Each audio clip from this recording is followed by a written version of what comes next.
Hello legacy students, Marsh here. So today we're going to look at the first section of Unit 8, Radicals and Rational Exponents. What today is going to be focused on is Algebra 1, just remembering the exponent rules for the section that we're going to be going over. So you're going to want that foldable organizer that you made in class with me right beside you. That's where most of your work is going to go. The first thing we're going to look at, guys, is the Basics tab. Well, the basic for you guys, this X right here is your X. That is what's known as the base of the exponent. And then the 4 is the exponent. So the base is the big number or letter, depending on what you're looking at, and the little number is your exponent. Okay, so just an idea when I'm saying base and exponent, so you know what that means. So go ahead and open the Basics tab. And on this side here, you have x to the 4th means you're going to multiply x by itself 4 times. So what does that actually mean? That means you're going to take x and you're going to multiply himself by the number that's up here. So I'm going to go x times x times x times x. That's basically taking x and multiplying by itself 4 times. Okay? So keep that in your mind what that means when we actually have an x to the 4th. That means there's 4 x's crammed into a shorthand way to write it. Okay? So now we're going to travel to the Product Rule tab. So go ahead and open up your Product Rule tab. So product rule, when multiplying things with the same base, you're going to add the exponents. So right here I have my exponents here, x to the 2nd times x to the 3rd. So what I'm actually going to do is I'm going to keep the same base, so it's going to stay x, but I'm going to add my exponents. So I'm going to go 2 plus 3. So I'm going to get x to the 5th. So why is that possible? You do not need to write down the y, you only need to write down the stuff on top here, okay? Why is this? Well, if we think about expanding this, so x to the 2nd means we're going to multiply an x times an x, right? X to the 3rd means we're going to multiply x by himself 3 times. So if I look here, how many x's do I have in all? 1, 2, 3, 4, 5. I have 5 x's. That is why we add the exponents, not multiply them, but add them, because it's basically asking how many x's do you have when I combine these two together. Now let's look at the Quotient tab. So when dividing things with the same base, you're going to subtract the exponents. So here I have x to the 3rd divided by x to the 2nd. So I'm going to keep my base, and then I'm going to subtract the exponents. 3 minus 2. Okay? So then I'm going to get x to the 1st. If, let's say, I would get a problem that looks something like x to the 2 over x to the 4th, we would subtract, right? Subtract the exponents, though, in numeric order. So I would go 4 minus 2. So I know I get an x to the 2nd, right? But let's look. Where would that x to the 2nd go? Since I have 2 x's up here and 4 x's down there, I would actually have the x to the 2nd left in the bottom. Here's a good reason for that.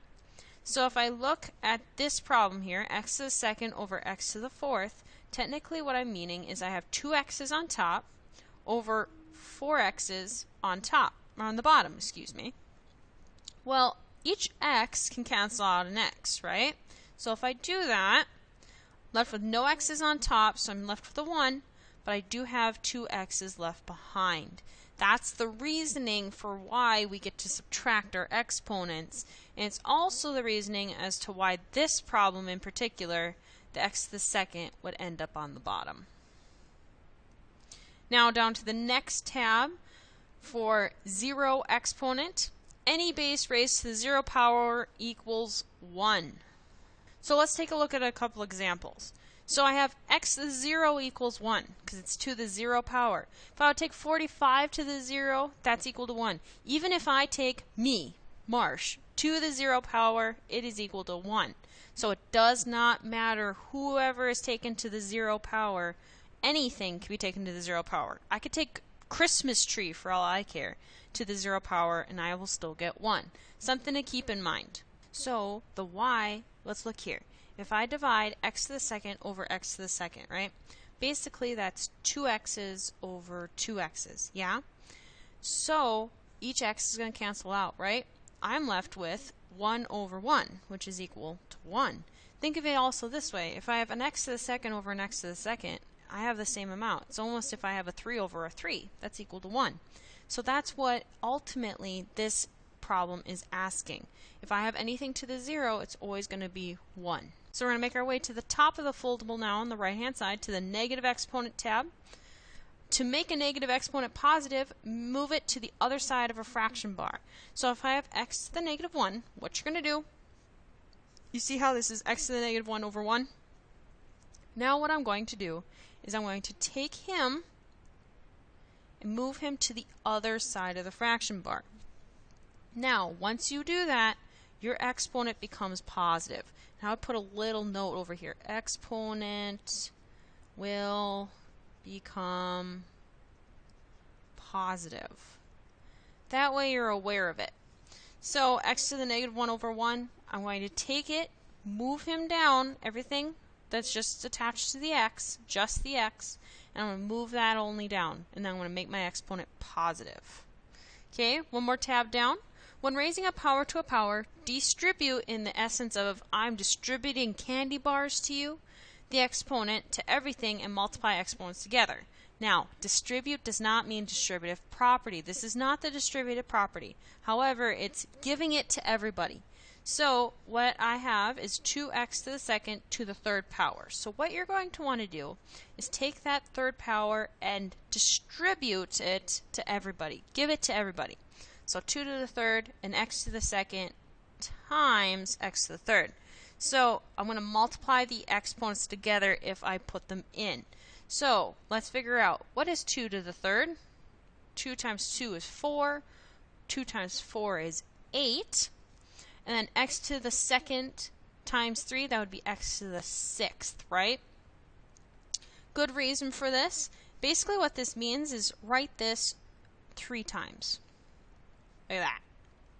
So if I look here, 2 times 2 times 2, that's 8. And then x squared times x squared times x squared, x to the sixth. So that's why we multiply the 2 and the 3 to get that x to the sixth. Next one down. When raising a fraction to a power, distribute the exponent and multiply the exponents together. So just like what we did before, you're going to give that 2 to every single person. Don't forget one, buddy. Anybody. Okay? So I got 4 to the second, x to the second times 2, because I got to multiply, right? And then y to the third times 2. So I'm going to get 4 to the second, which is 16, x to the 2 times 2, which is 4, and then y to the 6. Let's try an example now. So I have 4x to the negative 2, y to the 0, all over y to the third, x to the fourth, to the second power. Very first thing I'm going to do is I'm going to give that 2 to every single person. Okay? So I'm going to have 4 to the second, x to the negative 2 times 2, y to the 0 times 2, all over y to the third times 2, and x to the fourth times 2. Let's simplify. So 4 to the second, I know that's 16, right?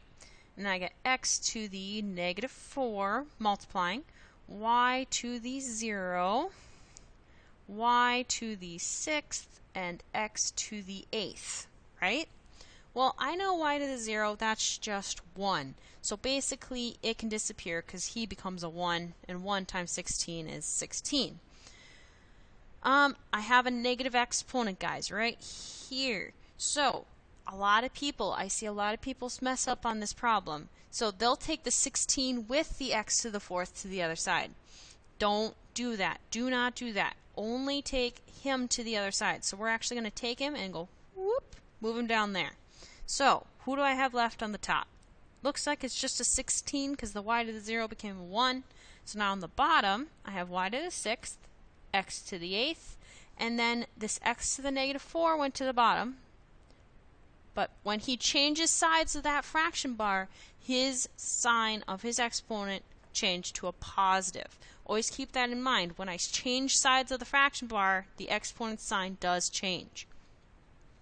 So now, looks like I got some x's on the same side. You can never have more than one of each kind on a problem. You can only have one kind. Just one x with an exponent, just one y with an exponent.